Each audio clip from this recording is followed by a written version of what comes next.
Assalamualaikum warahmatullahi wabarakatuh. Saya Masayu Fatia Ulia dari kelas Sistem Informasi Bilingual A 2019 akan mempresentasikan jawaban HER UTS IRP yang telah diberikan. Presentasi ini akan berisikan yang pertama pengenalan IRP, yang kedua implementasi IRP, yang ketiga aplikasi SAP, dan yang keempat yaitu MRP 2. Yang pertama yaitu pengenalan IRP. IRP adalah sekumpulan paket sistem informasi yang dibangun dan diimplementasikan sebagai fasilitator terwujudnya konsep IRP di suatu organisasi, menurut Dewanto DKK tahun 2007. IRP sebagai suatu aplikasi terintegrasi yang menjadi kerangka untuk mengubah dan membantu proses pembangunan fondasi sistem informasi di dalam suatu organisasi, baik terimplementasi dalam skala besar maupun bertahap. Implementasi dari IRP harus didukung oleh proses BPR atau Business Process Reengineering yang tepat dan terkoordinasi dengan baik, menurut Wijaya tahun 2012. Enterprise Resource Planning juga dapat diartikan sebagai sistem informasi yang mengintegrasikan dan mengotomisasikan proses bisnis yang berhubungan dengan aspek operasi, produksi, maupun distribusi perusahaan. Enterprise Resource Planning atau IRP juga dapat digambarkan sebagai 1. Sekumpulan tools manajemen untuk peramalan atau forecasting, perencanaan dan penjadwalan pada perusahaan besar yang menyeimbangkan antara permintaan dan persediaan. Yang kedua, berisi kemampuan untuk menjembatani customer dan supplier dalam rantai pasok yang lengkap atau complete supply chain. Yang ketiga, penggunaan proses bisnis dan pengambilan keputusan decision making yang sudah teruji dan menyediakan integrasi lintas fungsional dengan derajat tinggi meliputi penjualan, pemasaran, proses manufaktur, operasi, logistik, pembelian, keuangan, pengembangan produk baru, dan sumber daya manusia.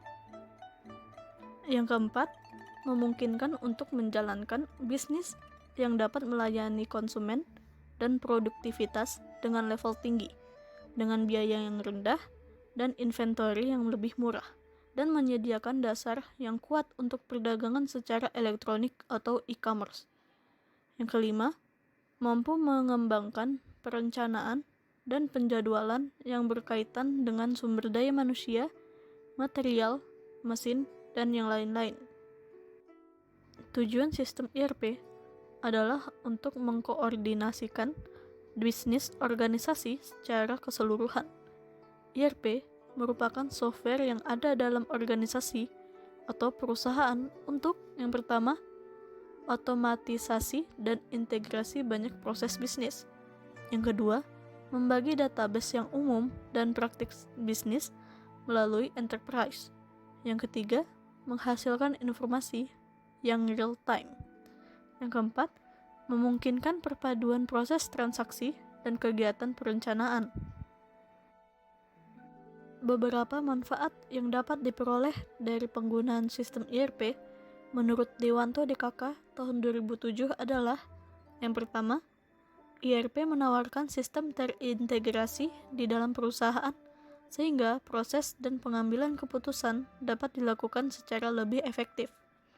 Yang kedua, IRP memungkinkan melakukan integrasi secara global. Halangan yang tadinya berupa perbedaan valuta mata uang asing, perbedaan bahasa, dan perbedaan budaya dapat dijembatani secara otomatis, sehingga data dapat diintegrasikan. Yang ketiga, IRP memungkinkan manajemen mengelola operasi, tidak hanya sekedar memonitor saja. Yang keempat, IRP membantu melancarkan pelaksanaan manajemen supply chain dengan kemampuan memadukannya. Sistem IRP sudah dibutuhkan oleh perusahaan besar. Perusahaan industri kecil dan menengah juga perlu berinvestasi dalam penggunaan sistem ERP. Pasalnya, modul sistem ERP dapat mendukung proses bisnis. Berikut ini adalah beberapa modul dasar yang biasanya ada dalam sistem ERP. Yang pertama, accounting management. Semua perusahaan industri sangat membutuhkan modul ERP akuntansi atau manajemen keuangan untuk memastikan bahwa semua perusahaan mengelola arus kas, hutang, pembayaran, dan transaksi lainnya. Itu pasti kasus untuk usaha kecil. Fungsi akuntansi manajemen juga sangat beragam. Beberapa di antaranya adalah fitur manajemen aset, manajemen mata uang, manajemen faktur, tagihan, dan masih banyak lagi. Yang kedua, inventory management. Setiap perusahaan, baik berupa barang maupun aset, pasti memiliki persediaan. Sekarang, modul manajemen persediaan merupakan bagian integral dari sistem ERP. Fitur-fiturnya termasuk melacak barang dagangan, mengelola tingkat persediaan di gudang, dan memesan barang dagangan dari pemasok. Fitur yang biasanya terdapat pada modul inventory management diantaranya adalah manajemen stok, manajemen gudang, pengambilan dan pengepakan, manajemen pemasok, dan tracking order. Modul juga membutuhkan kemampuan untuk mengelola inventory, bahkan ketika ada banyak cabang. Ini karena tidak diperbolehkan masuk ke semua cabang untuk mengecek persediaan. Yang ketiga, manufacturing management. Fungsi modul ini adalah untuk menyederhanakan proses manufaktur yang sangat kompleks. Fungsi yang termasuk dalam modul ini meliputi perencanaan produksi, pengaturan rute produksi, dan pemantauan persediaan bahan baku dan produk jadi. Yang keempat, purchasing management. Modul purchasing atau pembelian memegang peranan yang sangat penting seperti halnya modul inventory management. Modul ini sangat penting terutama untuk perusahaan manufaktur, retail, dan grosir karena memungkinkan untuk mengatur pembelian barang ke pemasok. Modul ini memudahkan pengelolaan pengeluaran perusahaan. Produk yang dibeli dari pemasok juga dapat disesuaikan untuk memenuhi permintaan konsumen. Yang kelima, warehouse management. Untuk industri manufaktur, modul manajemen gudang sangat penting untuk manajemen tingkat inventaris, pemantauan kerja, dan banyak lagi. Bahkan, modul ini memberikan informasi yang akurat dan real-time tentang inventaris. Fitur-fitur yang terdapat pada modul ini diantaranya yaitu audit barang, perakiraan barang, pelacakan, dan perpindahan stok, manajemen bill of materials, sehingga manajemen pengiriman. Yang keenam, supply chain management. Perusahaan manufaktur juga membutuhkan modul supply chain management. Modul ini memperlihatkan seluruh rantai pasokan dari awal hingga akhir perusahaan. Fungsi yang termasuk dalam sistem ini meliputi manajemen inventaris, manajemen pelacakan logistik, dan manajemen kargo. Yang ketujuh, project management. Manajemen proyek adalah modul sistem ERP yang dibutuhkan oleh perusahaan konstruksi dan rekayasa. Modul ini membantu perusahaan membuat rencana proyek, mengelola anggaran untuk setiap proyek, dan mencatat waktu kinerja karyawan. Yang kedelapan, customer relationship management. Sebenarnya, modul ini hampir sama dengan modul SCM. Namun, modul customer relationship management berfokus pada manajemen pelanggan. Fungsionalitas modul ini tidak terlepas dari manajemen pelanggan, seperti riwayat transaksi, laporan pola perilaku pembeli, dan kampanye pemasaran email. Yang kesembilan, sales management. Modul ini sangat efektif dalam mengelola prospek dan pelanggan. terutama bagi perusahaan yang menjual jasa dan produk yang membutuhkan solusi terbaik. Modul ini memungkinkan untuk membuat penawaran dan faktur, memantau siklus penjualan, dan membuat laporan penjualan yang lebih detail. Yang ke-10, Human Resource Management. Modul ini sangat berguna untuk mengefektifkan pengelolaan sumber daya manusia. Semua kegiatan yang berhubungan dengan pengelolaan karyawan bisa dipantau dengan modul ini. Misalnya, dapat melacak jam kerja dan kehadiran karyawan. Yang kedua, implementasi ERP. Implementasi sistem ERP tergantung pada ukuran bisnis, ruang lingkup dari perubahan, dan peran serta pelanggan. Perusahaan membutuhkan jasa konsultasi, kostumisasi, dan jasa pendukung. Jika perusahaan sudah berniat untuk menerapkan sistem ERP, maka dibutuhkan tahapan dan langkah-langkah yang dapat dilakukan, yaitu membangun organisasi tim proyek, menentukan pendekatan penerapan sistem ERP, membangun rencana penerapan sistem ERP, dan menentukan tingkat keberhasilan serta metode pengukurannya. Sebelum menerapkan sistem ERP, dibutuhkan pengetahuan tentang siklus hidup penerapan ERP. Sebagai berikut, fase 1, yaitu perencanaan. Pada langkah ini, yaitu membentuk tim komite pengarah dengan tugas utamanya yaitu menentukan tujuan utama dan ruang lingkup sistem ERP, menentukan manajer proyek dan anggota tim lainnya untuk membangun sistem ERP. Fase 2, analisis. Tim proyek mulai membuat kelompok kerja untuk mencari informasi dan menentukan kebutuhan perusahaan. Setelah itu, tim proyek bertanggung jawab atas penilaian vendor yang diperhitungkan akan dapat memenuhi kebutuhan dan membuat rekomendasi kepada tim pengarah. Fase 3, merancang. Fase merancang dimulai setelah perusahaan menentukan pemasok dan tingkat perencangannya tergantung pada pendekatan sistem ERP. Alternatif yang tepat pada saat ini adalah client server yang meliputi penetapan jalur jaringan komputer yang menghubungkan berbagai departemen, gedung, atau lokasi kantor yang terpisah. Fase 4, implementasi. Setelah perusahaan menentukan perangkat lunak yang akan digunakan oleh perusahaan, selanjutnya melakukan konstruksi dan penetapan per modul. Setelah modul selesai buat dan diintegrasikan dengan komponen dan program lainnya, maka dibuat bentuk sistem dengan dilakukan perbaikan secara terus-menerus sehingga sistem dapat digunakan oleh perusahaan. Tahap kedua, yaitu melakukan konfirmasi dan pengujian terhadap seluruh sistem dengan konfigurasi ulang untuk meningkatkan kinerja sistem perusahaan.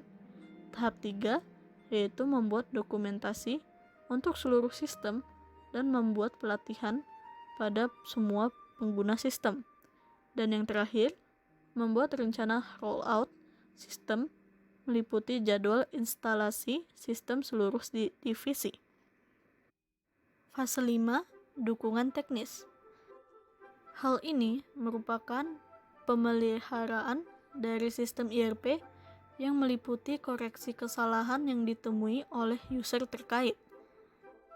Jika terjadi suatu kesalahan, maka dilakukan respon yang cepat dari konsultan yang handal untuk menjaga kepercayaan user serta mendukung kelancaran saat bekerja.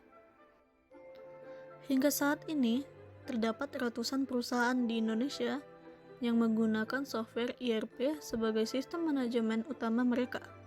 Beberapa di antaranya adalah perusahaan ternama dengan produk yang pasti pernah digunakan banyak orang. Di bawah ini adalah contoh penerapan ERP oleh beberapa perusahaan besar di Indonesia. Yang pertama, PT Telkomsel. Perusahaan jaringan ini sudah berdiri di Indonesia sejak tahun 1995 dan menjadi salah satu yang terbesar. Perusahaan ini menggunakan ERP sejak tahun 2002. Sistem yang dipilih Telkomsel adalah SAP R3 Enterprise. Penerapan modul ERP di Telkomsel telah memberikan keuntungan berupa data forecasting dan analisis konsumen yang lebih akurat, integrasi yang baik di antara pelanggan dan vendor, memangkas jumlah karyawan, memudahkan proses audit, serta pengelolaan 178 juta pelanggan dengan 146.000 BTS yang terus bertambah setiap tahunnya. Yang kedua, PT Semen Gresik. Semen Gresik adalah perusahaan ternama dalam menghasilkan semen berkualitas tinggi di Indonesia sejak tahun 1957. Sistem ERP yang digunakan telah mempermudah proses produksi dan penjualan perusahaan ini. Semen Gresik menggunakan ERP sejak tahun 2001. Diawali dengan implementasi modul finance, hingga saat ini mereka sudah menggunakan sistem ERP untuk mengelola manufaktur di 2 pabrik, 23 gudang, 120 distributor, dan 40 ekspeditur. Sistem yang digunakan Semen Gresik adalah ERP JD Edwards. Yang ketiga, PT Wismilak Inti Makmur.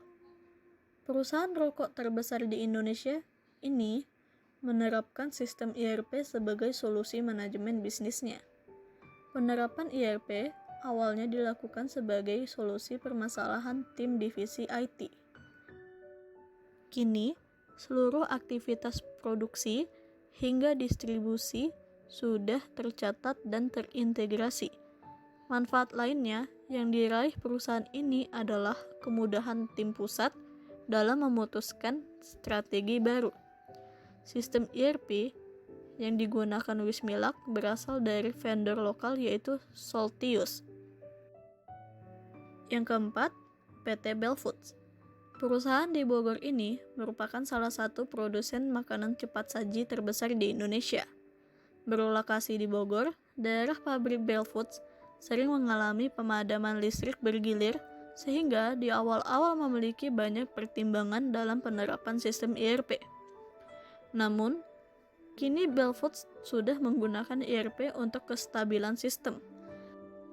Proses pembelian dan distributor terkendali dengan baik, menjadi salah satu manfaat ERP yang perusahaan ini rasakan. Yang kelima, PT Indofood.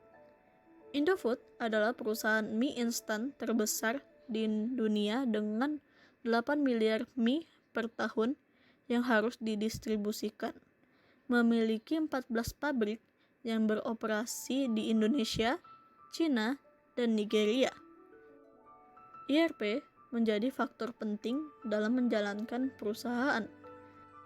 Sistem yang diadopsi oleh Indofood adalah SAP R3 versi 4.6C yang disediakan SAP Service. Implementasi ERP bermanfaat dari mulai penyesuaian production plan, ketersediaan setiap aspek makanan yang mereka produksi, hingga pengelolaan kondisi inventory di gudang. Yang keenam, PT Pertamina.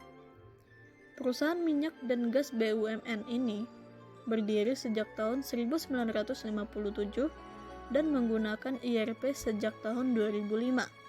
Sistem yang digunakan adalah SAP R3.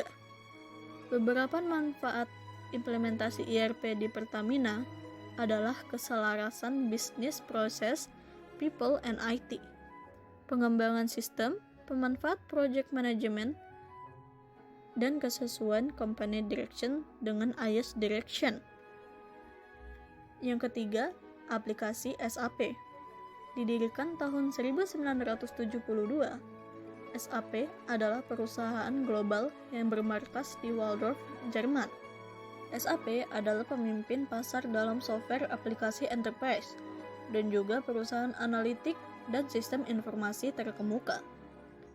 Software enterprise adalah perangkat lunak komputer yang secara khusus dikembangkan untuk membantu dan mengotomatisasi proses bisnis, menurut SAP SE 2017.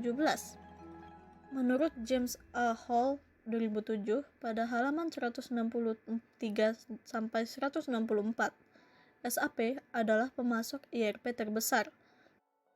Pada saat penulisan buku ini, diperkirakan 12 juta pengguna berlisensi di seluruh dunia dengan lebih dari 60.000 instansi menggunakan produk dasar R3. Daftar pelanggan dari berbagai perusahaan dengan berbagai ukuran di 23 industri termasuk penerbangan, mobil, perbankan, kimia, kebutuhan pokok, pendidikan tinggi, dan utilitas. Saat ini, SAP sedang memperluas solusi ERP tradisionalnya untuk menggunakan pendekatan internet dan bisnis elektronik atau e-business. Dulu, SAP berorientasi pada klien dari perusahaan besar, seperti pemasok lainnya. Tetapi, kini SAP memfokuskan diri pada pelanggan berukuran kecil dan menengah. Aplikasi SAP adalah software operasional sistem SAP dengan kompleksitas yang tinggi. Software ini mampu melaksanakan berbagai fungsi yang berbeda sesuai dengan objek perusahaan. Software SAP ini terdiri dari sejumlah program besar dan subprogram. Yang dimaksud dengan program SAP adalah sebuah instruksi terstruktur atau kode yang tertulis dalam bahasa pemrograman khusus SAP, atau lebih dikenal dengan ABAP atau Advanced Business Application Programming. Bahasa ABAP inilah yang mengkontrol perilaku komputer untuk merekam transaksi bisnis dan melakukan berbagai fungsi analisis. Ketika program SAP sedang beroperasi, ia memiliki fungsi tertentu seperti fungsi di bidang finance, procurement, sales order, warehouse management, dan sebagainya. Perusahaan yang menggunakan SAP di operasional mereka akan mengambil dan menyimpan database perusahaan dari segala aspek sesuai dengan fungsi yang mereka gunakan untuk menjadikan kegiatan operasional sehari-hari lebih efektif antar departemen, menurut Monsoon Academy tahun 2018. SAP memiliki beberapa modul, dan setiap modulnya memiliki fungsi dan kegunaan masing-masing. Berikut daftar modul beserta fungsinya yang ada di SAP.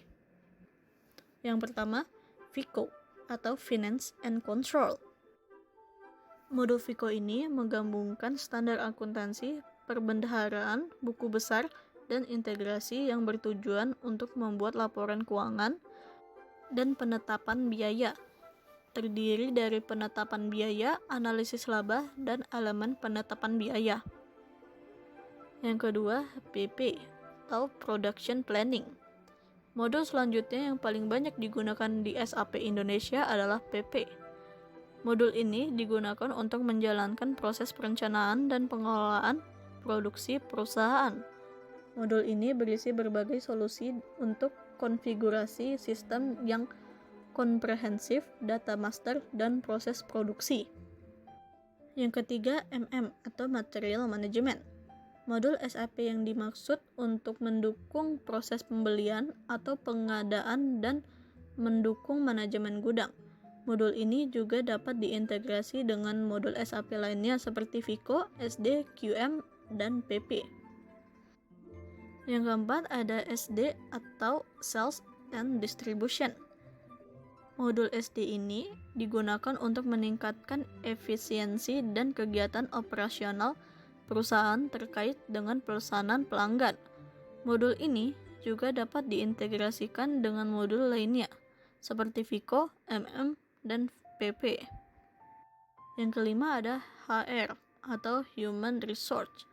Keuntungan terletak pada integrasi semua proses dalam departemen SDM.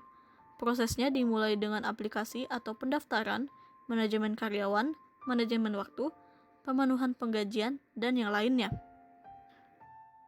Yang keenam yaitu CRM atau Customer Relationship Management. CRM ini mengacu pada back-end dari sistem ERP. Selain itu, CRM relevan untuk rantai pasokan, intelijen bisnis, aplikasi lapangan, dan banyak lagi. Tujuan dari modul CRM ini adalah untuk memberikan informasi yang lebih baik tentang pelanggan dan untuk membantu bisnis memahami bagaimana memuaskan konsumen dengan layanan bisnis. Selain itu, CRM ini membantu meningkatkan kualitas pelayanan, menyelesaikan masalah secara tepat waktu, dan membangun hubungan yang lebih baik dengan konsumen. Lalu yang ketujuh yaitu QM atau Quality Management. Modul QM ini digunakan untuk mengecek kualitas dari banyak proses yang terjadi di industri logistik. Lalu yang terakhir yaitu PS atau Project System. Modul ini digunakan untuk mengintegrasikan semua proses dari perencanaan proyek, pelaksanaan, dan manajemen perusahaan. Aplikasi SAP memiliki beberapa kekurangan dan kelebihan. Berikut adalah kelebihan dari aplikasi SAP. Yang pertama, menghadirkan efisiensi dalam pekerjaan. SAP memungkinkan seluruh data terintegrasi dengan baik dengan berbagai database. Karena itulah, sistem ini mampu merampingkan proses bisnis sehingga membuat perusahaan dapat mengumpulkan data secara lebih mudah dan efisien. Yang kedua, meningkatkan produktivitas. Sistem SAP dapat meningkatkan produktivitas para karyawan karena program telah terintegrasi dengan baik. Yang ketiga, fitur yang lengkap.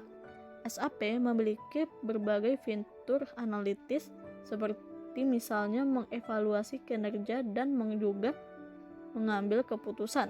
Adanya kelengkapan fitur memungkinkan perangkat lunak ini untuk memenuhi banyak kebutuhan bisnis.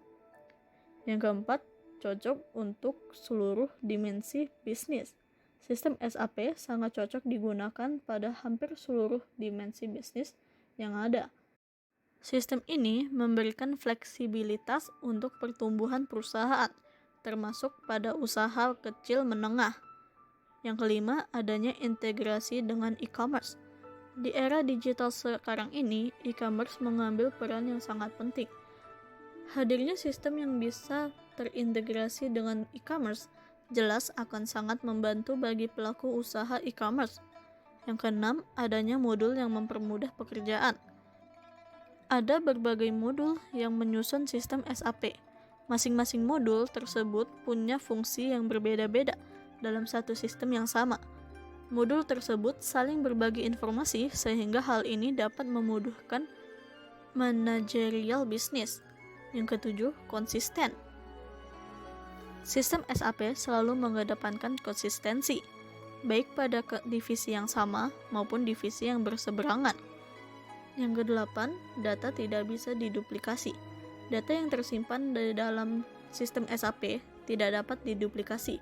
Hal ini tentu saja dapat menjamin kerahasiaan data penting yang dimiliki oleh perusahaan. Yang kesembilan, menerapkan standarisasi. Setiap proses bisnis yang tercatat dalam sistem ini akan distandarisasi. Dengan demikian, perusahaan ini pun akan memiliki standarisasi yang baik. Berikut adalah kekurangan dari aplikasi SAP. Yang pertama, relatif mahal. Penggunaan SAP membutuhkan dana yang relatif besar. Selain itu, biaya pemeliharaan dan upgrade-nya pun terbilang cukup besar. Yang kedua, menuntut kualitas sumber daya manusia yang tinggi. Sistem ini memerlukan sumber daya manusia yang berkualitas untuk memasukkan data secara terpresisi serta dengan ketepatan waktu. Hal ini membuat perusahaan harus mengeluarkan dana yang lebih besar untuk menggaji SDM yang berkualitas tersebut. Yang ketiga, cukup rumit untuk digunakan. Sistem SAP cenderung memiliki kompleksitas yang membuatnya cukup rumit saat digunakan oleh para pemula. Yang keempat, MRP2. MRP atau Material Requirement Planning telah digunakan secara meluas pada industri-industri manufaktur dan menghasilkan pengurangan persediaan secara rata-rata sebesar 20-30%. Keberhasilan konsep dasar MRP tersebut mengakibatkan perluasan aplikasinya pada bidang lain selain produksi, menurut Aha Nasution. Aplikasi-aplikasi tersebut memperluas peran konsep MRP lebih dari sekedar proses penentuan kebutuhan material. Fenomena ini melahirkan konsep baru yang disebut perencanaan sumber daya manufaktur atau Manufacturing Resource Planning, yang bisa disebut juga MRP 2. MRP 2 ini meliputi perencanaan strategi keuangan, sebagaimana perencanaan produksi melalui penggunaan kemampuan simulasi untuk menjawab permasalahan apa yang terjadi jika faktor penyebab berubah, atau what if. Menurut Melling dan kawan-kawan, pada tahun 1983 menjabarkan ciri-ciri utama MRP 2 sebagai berikut. Aha Nasution pada halaman 145. Yang pertama, MRP 2 adalah sistem dari atas ke bawah, a top-down system. Dimulai dari formulasi perencanaan strategi bisnis yang diformalkan dan dikemukakan kembali sebagai strategi-strategi fungsional. Yang kedua, MRP 2 menggunakan basis data umum untuk mengevaluasi alternatif kebijaksanaan yang mungkin. Data manufaktur dapat dikonversikan menjadi data keuangan, dan prosedur-prosedur formal diadakan untuk menjaga keakuratan perubahan data. Kemampuan what if digunakan sebagai kebiasaan dalam mengevaluasi perencanaan alternatif. Sistem ini mampu untuk mengolah data detail dalam kebutuhan sumber daya untuk proses evaluasi. Yang ketiga, MRP 2 adalah sistem perusahaan secara keseluruhan, a total company system, di mana kelompok-kelompok fungsional berinteraksi secara formal seperti biasanya dan membuat keputusan-keputusan bersama.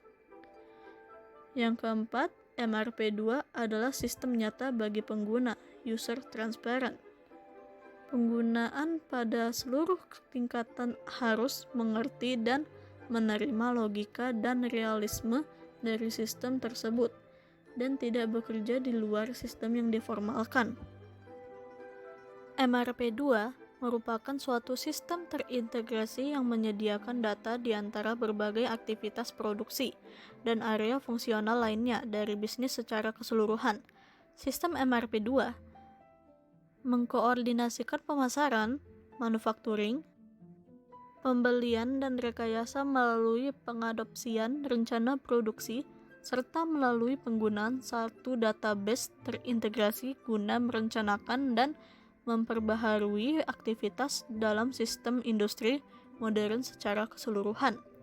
Pada dasarnya, dalam sistem MRP 2, perencanaan produksi dikembangkan dari perencanaan strategik bisnis yang mengakibatkan manajemen puncak dari perusahaan industri tersebut. Menurut Gaspers, tahun 1988 pada halaman 20. Dalam sistem MRP 2, Departemen Produksi diharapkan untuk memproduksi pada tingkat produksi yang telah ditetapkan dan menjadi komitmen dari manajemen industri tersebut. Departemen Pemasaran kemudian akan memasarkan produk pada tingkat produksi yang telah ditetapkan itu. Pada dasarnya, perencanaan manufacturing planning, mencakup perencanaan terhadap output dan input dari operasi manufacturing yang dikelompokkan dalam dua jenis perencanaan, yaitu perencanaan prioritas atau priority planning yang berkaitan dengan perencanaan output, dan perencanaan kapasitas atau capacity planning yang berkaitan dengan perencanaan input. Perencanaan prioritas menentukan produk-produk atau prioritas-prioritas dari operasi manufacturing untuk memenuhi permintaan pasar, seperti produk apa yang dibutuhkan, berapa banyak yang dibutuhkan, bila mana dibutuhkan, termasuk spesifikasi kualitas, dan yang lain-lain. Sedangkan perencanaan kapasitas menentukan sumber-sumber daya atau input atau tingkat kapasitas yang dibutuhkan oleh operasi manufacturing untuk memenuhi jadwal produksi atau output yang diinginkan. Membandingkan kebutuhan produksi dengan kapasitas yang tersedia dan menyesuaikan tingkat kapasitas atau jadwal produksi. Perencanaan kapasitas mencakup kebutuhan sumber-sumber daya manufacturing seperti jam mesin, jam tenaga kerja, fasilitas peralatan, ruang untuk tempat penyimpanan atau warehouse space, energi, dan sumber-sumber daya keuangan.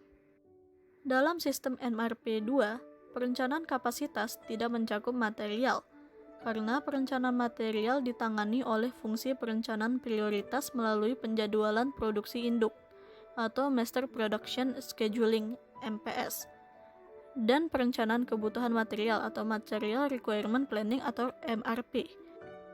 Menurut Gaspers tahun 1998 pada halaman 125.